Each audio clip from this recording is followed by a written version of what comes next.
안녕하세요. 주식으로 부자 되고 싶은 남자, 부부남 원기둥입니다. 드디어 FOMC 회의가 끝났습니다. 자, 그 금리는 예상대로 자이언트 스텝 75bp, 금리로 따지면 0.75% 인상하는 걸로, 거의 예상치대로 금리 인상 결정이 나왔습니다. 근데 시장이 좀 하락으로 좀 반응을 했는데요. 그 이유는 바로 이 금리 인상 속도입니다. 속도. 자, 0.75가 나올 거라고 예상했지만 그 다음에 얼마나 빠르게 금리 인상을 할지, 그거에 대한 이 금리 인상 속도가 빠르게 진행이 될 수 있다는 그런 우려감이 시장에 작용을 하면서 어제 미국 증시가 약세를 보였습니다. 보시면 시장은 지금 자이언트 스텝이 아닌 이 점도표에 놀랐다. 이 점도표가 지금 금리 인상 예상치입니다. 예상치. 그래서 지금 이게 올해 금리 인상 예상치 점도표고요. 내년에 금리 인상 예상치 점도표입니다. 자, 이 점도표라는 거는 연준 회의, FOMC 회의 참석자 19명이 이 금리에 대해서 예상치를 각각의 이 점을 몇 개 찍어가지고 나타내는 건데요. 지금 19개 중에서 이 중간값을 보면 올해 중간값을 보면 자 여기 4.25%에서 4.5%입니다. 그러니까 올해 금리를 4% 초반에서 중반까지 올릴 수 있다라는 의미겠죠. 그럼 현재 2.5%에서 지금 0.75 올려서 3.25%가 됐죠. 그럼 앞으로도 금리가 FOMC가 2번 남았는데 금리를 1% 이상 올릴 가능성이 지금 현재상으로 좀 높다는 겁니다. 그리고 내년 같은 경우는 4.5에서 4.75예요. 그러니까 올해 금리를 빠르게 인상을 하고 내년에는 인상폭이 좀 더딥니다. 그러니까 올해가 지금 가장 관건인 거죠. 그래서 지금 아까 말씀드렸다시피 올해는 지금 4.25에서 4.5%를 지금 연준 위원들이 좀 예상을 하고 있고 내년에 지금 4.5에서 4.75%를 예상을 하고 있습니다. 그래서 지금 이 금리 인상 속도를 말씀드렸잖아요. 올해 6월 달만 하더라도 올해 금리 예상치가 거의 대부분이 3.25에서 3.5 수준을 예상을 했어요. 근데 이 9월 달, 이 석 달 만에 지금 예상치가 1%포인트 높아져 버렸습니다. 4.25에서 4.5를 예상하고 있죠. 이 속도, 이 금리 인상 속도가 빨라질 거라는 그런 우려 때문에 시장이 지금 반응을 하면서 어제 미국 증시가 하락을 했던 거죠. 지금 미국 증시를 보시면요. 어제 이 나스닥이 1.79%가 빠졌는데 분봉을 보시면 지금 장 중에는 별로 괜찮은 모습이었다가 이때 장 막판 직전에 이게 급락을 하죠. 급락을 했습니다.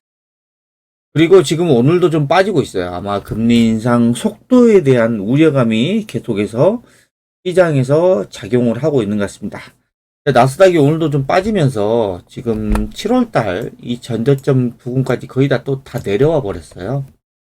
올라간 것만큼 다 내려와 버렸죠. 나스닥이. 그래서 지금 여기 지금 지지선을 여기를 지지를 하느냐 이탈을 하느냐 그거를 좀 관건으로 좀 봐야 되는데 이거 만약에 이 전저점을 이탈을 해버린다라고 하면 시장에 충격적인 그런 매물들이 쏟아져 나올 수도 있습니다. 손절 물량도 많이 나올 수도 있겠죠. 하지만 지지를 한다면 물량이 쏟아져 나오기보다는 실망 매물들이 좀 나오긴 하겠지만 여기 지금 전저점을 지지를 해주는 게 현재 상태에서는 가장 중요한 부분이라고 생각하시면 될 것 같고요. 자, S&P 500도 마찬가지로 오늘 좀 빠지고 있고요. 전저점 부분까지 지금 지수가 다 내려온 상황이고 필라델피아 반도체 지수는 오늘도 또 심하게 빠지네요. 1.83% 급락을 하고 있고 필라델피아 반도체 지수는 지금 전저점까지 얼마 안 남았죠. 7월 5일 7월 초 전저점 이 부분을 만약에 깨버린다고 하면 급속도로 좀 하락을 할 수도 있습니다. 지금 상황이 지금 되게 위태로운 상황에 지금 와 있죠. 미국 증시들이 보시면. 자, 그리고 이 파월 의장은 뭐라 했냐면, 물가를 잡기 전에는 절대 금리를 안 내려간다고. 지금 경기 둔화가 지금 진행이 되고 있죠. 곳에든 진행이 되고 있죠. 자, 이게 경기 침체로까지 이어질 가능성이 상당히 높아 보여요. 지금 각 이런 경제 지표들 상황들을 보면. 그런데도 이 물가를 잡기 전에는 금리를 내리지 않는다고 합니다. 이 파월 의장이 목표하는 물가 수준은 거의 2%대예요. 현재 근데 미국의 소비자 물가 지수가 지금 8%대죠. 2%까지 내려가려면 한참을 내려가야 됩니다. 지금 파월 의장 같은 경우에는 이 FOMC 끝나고 나서 기자회견에서 물가 상승률이 지금 2%까지 내려가고 있다. 매우 확신하기 전에는 금리 인하를 고려하지 않는다. 물가가 안정되기 전까지는 금리 인하는 절대 안 하겠다는 의지입니다. 그러니까 지금 금리 인상은 계속 진행될 것이다. 그러면 경기 침체는 계속된다. 경기 침체가 된다고 하면 지수가 미국도 그렇고 우리나라도 그렇고 상승보다는 하락 또는 횡보할 가능성이 높아지겠죠. 그래서 지수는 앞으로도 크게 움직임이 없을 것으로 저는 예상을 하고 있습니다. 자, 우리나라 증시도 보시면요. 자, 우리나라도 오늘 장중이 좀 많이 빠졌습니다.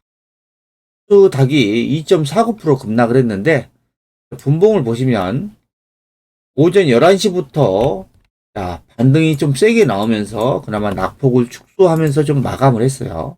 4.6% 하락을 했고, 그 다음에 코스피 같은 경우에도 보시면 장중에 1.6%까지 좀 급락을 했는데 그 이후 그 코스피도 분봉을 보시면 오전 1시부터 11시부터 좀 반등이 나오면서 밑꼬리 달고 0.63%로 마감.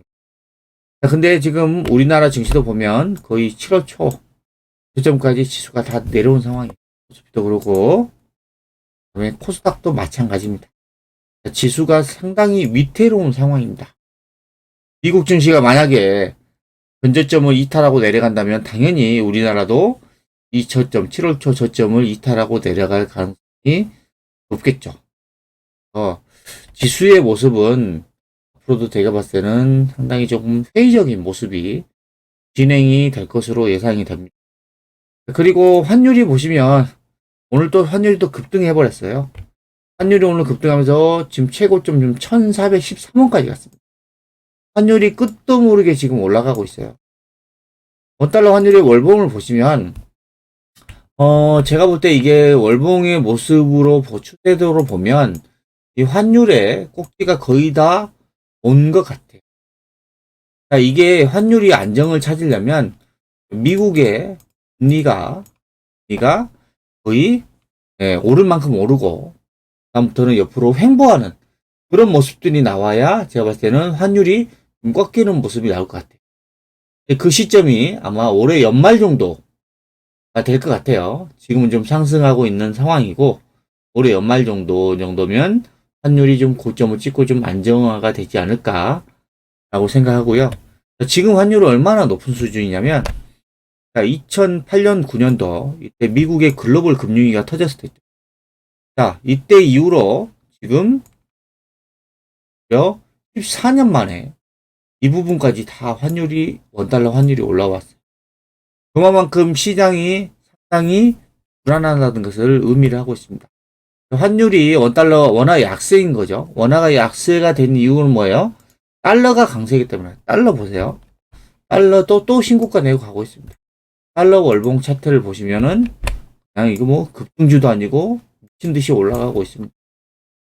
미국의 금리 인상이 되면서 이 돈이 계속해서 미국 쪽으로 안전자산인 미국으로 계속해서 돈이 몰리고 있어요. 그리고 미국의 금리가 인상이 되다 보니까 돈은 금리가 높은 곳으로 돈이 움직이죠. 그러다 보니까 달러가 계속 강세를 보이고 있고 그로 인해서 원화는 계속 약세가 진행되고 있는 겁니다.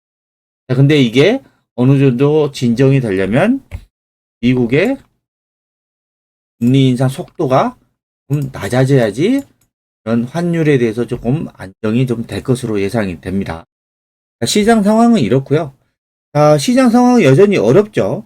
어렵지만 하지만 제가 여러분들에게 강조해드린 종목들, 바로 그 주도주는 오늘도 전혀 다른 모습을 보여줬습니다.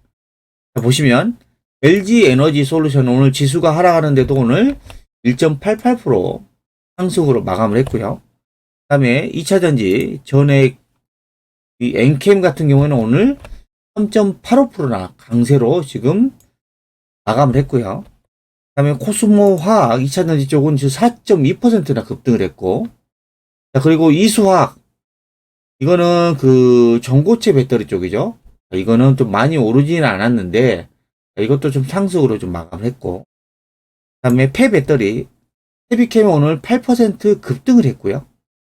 그 다음에 성일하이텍도 오늘 1% 상승으로 마감했습니다. 보면 이 2차전지 쪽, 2차전지 쪽, 지금 전고체 배터리, 그 다음에 폐배터리 이런 쪽을 여러분들이 계속해서 눈여겨 보셔야 된다는 것을 지금 이 차트를 보시면 알 수가 있습니다. 그리고 하나 에어로스페이스 방산 쪽이죠. 오늘 또 강세를 보이면서 마감을 했고, 항공우주도 오늘 상승했습니다. 근데 항공우주는 최근에 9월 8일날 이 대량거리가 터지면서 이 장대 음봉이 나왔다는 게 조금 불안한 모습입니다. 이거는 그닥 차트가 좋아 보이진 않습니다. 좀 더 이게 앞으로 어떻게 흘러갈지는 좀 지켜봐야 되는 흐름이고, 지금은 그냥 관망만 해야 될 구간으로 보이고요. 그 다음에 또 방산주 LIG 넥스원은 좀 더 강한 모습이죠. 다 올라오면서 또 21선 거의 근처까지 다시 올라온 모습입니다. 방산주도 강한 모습이죠. 그리고 태양광 쪽은 여러분들에게 하나솔루션을 많이 강조해드렸죠. 하나솔루션이 오늘 3.34%나 로 마감을 했고요. 풍력은 제가 여러분들에게 CS윈드 많이 말씀드렸죠. CS윈드가 오늘 무려 8.12%나 급등을 했습니다. 어마어마하죠. 한번 오를 때 이렇게 거래 터지면서 한 방에 쳐 올리고 있습니다. 그리고 제가 조선주 여러분들에게 많이 계속 보라고 말씀드렸죠. 성광밴드 오늘 5% 급등으로 마감을 했고요. 태광 오늘 3.49%나 강세로 마감을 했고, 현대미포조선은 오늘 무려 7.84%나 급등으로 마감했습니다. 조선주 지수는 지수와는 전혀 다른 모습으로 지금 올라가고 있죠. 그리고 마지막으로 현대일렉트릭. 이 종목은 여러분들에게 계속해서 강조해 드렸던 종목입니다. 오늘 5.89%나 급등으로 마감해서 거의 전고점 부분까지 올라와 버렸습니다. 자, 보시면 주도주는 이 지수하고 전혀 다른 모습으로 지금 움직이고 있습니다. 여러분들이 이렇게 움직이는 종목들을 잘 보셔야 됩니다. 이 주수 대비 왜 강한가? 이 주도주들이 왜 이렇게 강해요? 실적이 지금 급증하고 있고, 그 다음에 업황이 너무 좋습니다. 업황. 일례로 조선주 같은 경우에는 지금 3년치 일감을 다 수주했다고 하죠. 그만큼 조선 업황이 좋아요. LNG 선을 계속해서 수주를 하면서 조선 업황 좋죠. 또 2차전지 쪽도 괜찮죠. 그 다음에 전쟁 때문에 지금 방산 쪽도 괜찮습니다. 그렇죠? 그리고 이 미국의 이제 IRA 인플레이션 감축법으로 해서 풍력, 태양광, 2차전지 다 수혜를 보고 있죠. 그래서 이런 업황, 이 정책 수혜주, 실적 급증, 이런 주도주들은 시장과는 전혀 다른 모습으로 움직이고 있다는 것을 여러분들이 잘 확인하셔야 됩니다. 이건 뭐 반도체 건드려야 됩니까? 아니면 제약바이오 해야 되나요? 뭐 건설주 해야 되나요? 이런 종목들 아니죠. 지금 이런 종목들은 업황이 별로 좋지가 않습니다. 경기 침체가 진행되고 이런 종목들의 실적이 좋아지는 게 아니라 오히려 하락할 가능성이 좀 높아 보여요. 그러니까 이런 종목들이 계속해서 삼성전자도 오늘 또 고점을 깨고 또 내려갔죠. 이런 종목들을 볼 게 아니라 지금 실적이 급증하고 업황이 좋아지면서 지금 강하게 우상향하는 종목들. 이런 종목들을 여러분들이 집중적으로 관찰을 하셔야 됩니다. 지금까지 시장은 어렵지만 도주는 다르다는 내용을 설명해 드렸는데요. 영상이 마음에 드셨다면 구독, 좋아요, 알림 설정 부탁드립니다.